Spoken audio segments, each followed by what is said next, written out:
Hey everybody, it's Max, and welcome to another episode of Max Bytes, my little mini podcast I do for everybody. And I usually do these to just encourage, to clarify, and hopefully calm people out there. I hope everybody's having a wonderful week. It has been a very interesting week, and I think to some people it hasn't exactly been the week they wanted. I think other people are starting to, I know there's a lot of confusion and a lot of nerves on edge, and it's like the old adage: a watched pot doesn't boil. So I literally turn off everything and stop looking for hours at a time, and then come back. I think that's what everyone needs to start practicing.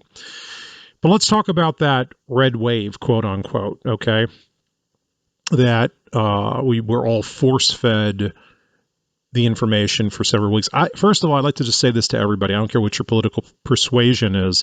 I'm sick and tired of the media. I'm sick and tired of pundits. I'm sick and tired of the bigwigs and the big accounts, as I like to call them, because everybody it all becomes an echo chamber one way or another, and everyone gets caught up in it, in the emotion. I even get caught up in it. I know everybody feels something, and then some people set unreasonable expectations. And I think part of that was what went on here.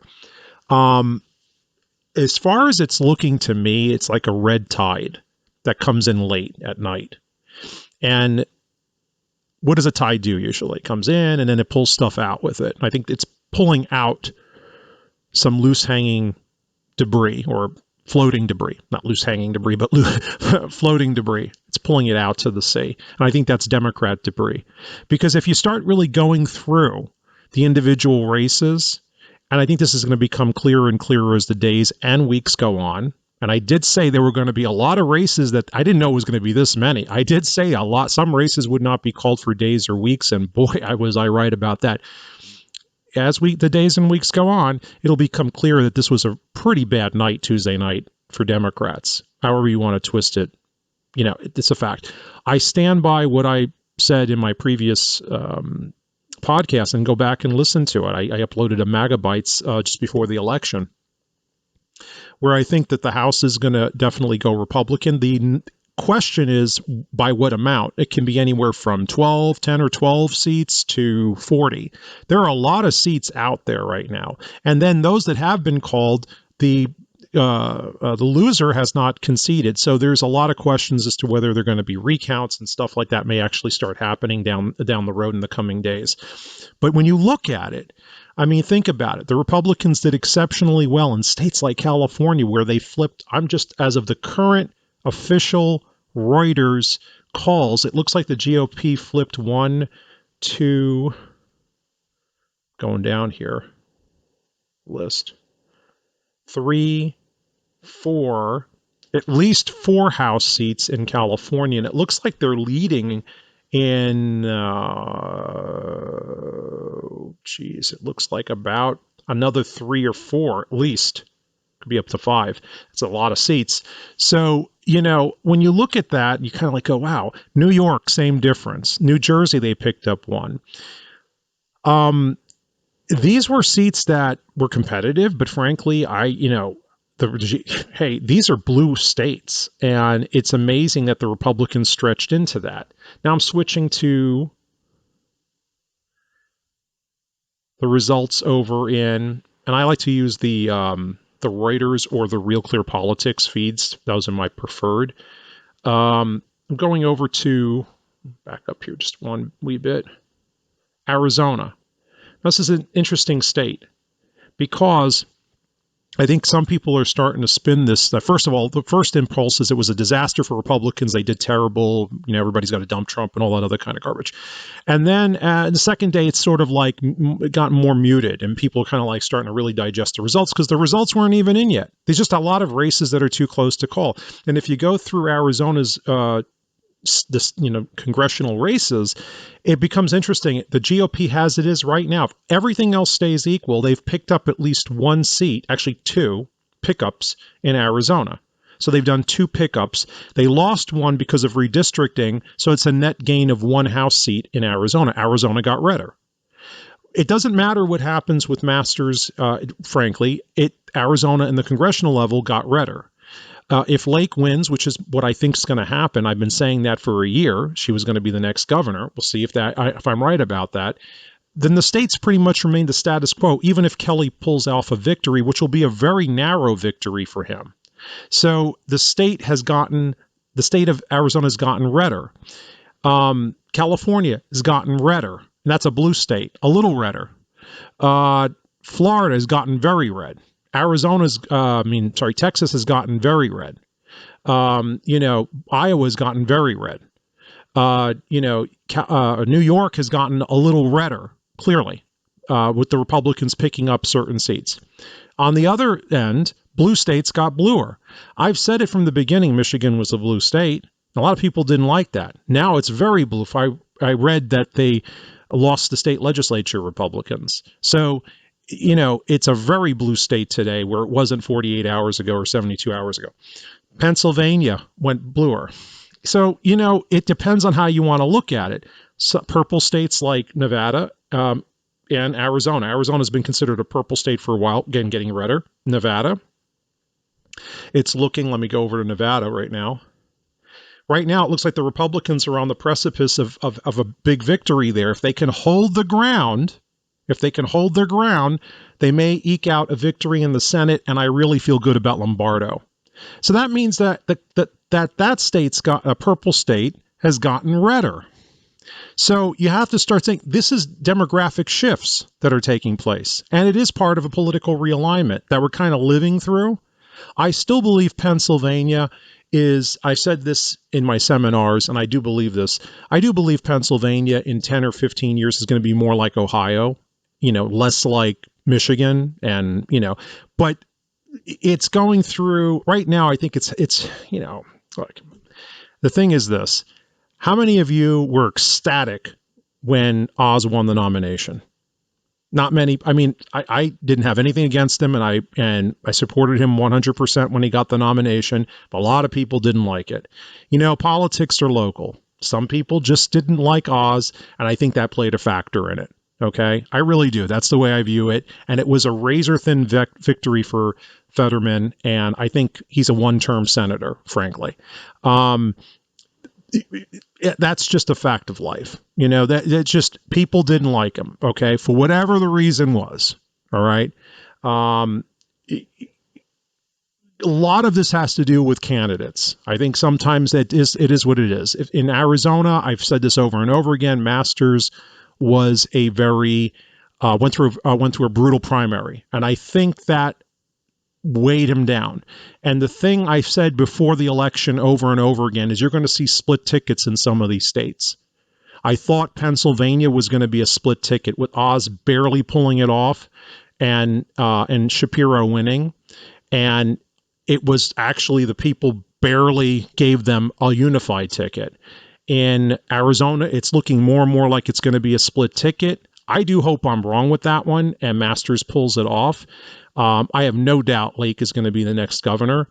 And then Nevada, its jury's still out, but it looks like it could end up being where the Republicans really do flip that state virtually entirely, which would be fantastic. So it depends on how you're viewing this. It depends on your perspective. Now, the House seats that are still out, like I said, there are a lot of House seats that are out. And why there are these many House seats in so many states is beyond me. The only thing I have to say about this is we're going to be counting for a while. But having said that, let me just add this. It's okay because this wasn't a unmitigated disaster for Republicans. That's so silly to say that. And by the way, there are 3 House seats that are still out in Nevada. So, and those can go either way. And the only one that's been called District 2 is a GOP win. So we are going to be in this for a while. This is something where it's a battle. It's a battle for the soul of the Republican Party. It's a battle for the soul of our country. It's not going to be one in one election, one single election. It's going to take time. And the fact is, at the end of the day, I have no doubt that the Republicans, a month from now, we're going to say, hey, we won the House. We flipped Nevada, Lord willing. We flipped Arizona, Lord willing. Or we held Arizona, I should say, because Lake is actually a hold for the Republicans. And we have the Senate. That's the way I feel about it. And let me just put this out there for you so everybody understands. Regarding the Senate, there are three major races left, right? There's going to be the Georgia runoff, which I feel very good about with Walker. There's the Masters race in Arizona, which I'm bearish about, and it's pending. And there is the Laxalt race in Nevada, which I'm bullish about. Okay, not super bullish, but bullish. So the Republicans need to win 2 of 3 of those. Democrats need to win 2 of 3 of those. There's very little room for error. If the GOP wins, surprisingly, if miraculously wins Arizona and Nevada, then they have 51 seats in the Senate. They've got the Senate. Whatever happens in Georgia then is gravy. If they win one of those two, Nevada or Arizona, then everything comes down to Georgia next month for both parties. The most that will happen if the Republicans win one of the 3 remaining seats is it's the status quo in the Senate. It's a split Senate. But we'll have the House. I have no doubt about it. How many seats we have in the House is an unknown factor, my friends, because of the sheer number of seats that haven't been called yet. I mean, it is really, really crazy. When you look at these numbers, there's something in the neighborhood of about, looks like 40 seats that haven't been called yet. And that's approximate. That's not an exact number. So, really both sides have to be sitting on the edge because there's been no results. But my feelings on this is at the end of the day, we need to get back to a more sensible way we conduct elections in this country. This whole idea of election month is going to become eventually election months where people are going to be voting all year. And if you're going to have early voting for 4, 5, or 6 weeks, you should have mandatory debates 4, 5, 6, 7 weeks, 8 weeks out from an election. You shouldn't be having debates in late October if people started voting in September. It's just absolutely crazy and insane. That's just common sense. If you're going to move the election, why don't we just move the date for the election from November back to like September if they want to have early voting? I mean, of course, that's a joke, but it to me is ridiculous. We also need to go back to what they used to call absentee ballots. Stop with the early votes and call them absentee, meaning you have to be an absence from the state before you actually can qualify for a ballot in the mail. And then the thing for this are Republicans too. A lot of Republicans vote by mail. So they're just as guilty, the Republicans that do vote by mail. You guys, if you're out there and you vote by mail, shouldn't be voting by mail. You should be going in person and voting. And then there would be a demand on election officials to actually make the day of the election open. And I have no problem with them being open from early dawn to late at night on an election day to allow everybody possibly to stand in line for hours and vote. But that's just the way I feel it, and that's my personal opinion on it. And things like that, and also really they should just count right through the evening like they're doing. I have to admit, they are counting, and it's good to see everybody counting, and we should get results quickly. But here's the question. Why does Israel, why does states like countries like Italy, why does states like Florida and Texas count all their ballots in 3 hours? And, states like Arizona and Nevada, and even California, parts of California, districts in California have to take, days. It doesn't make any sense to me. It really doesn't. But anyways, I'll just leave it at that.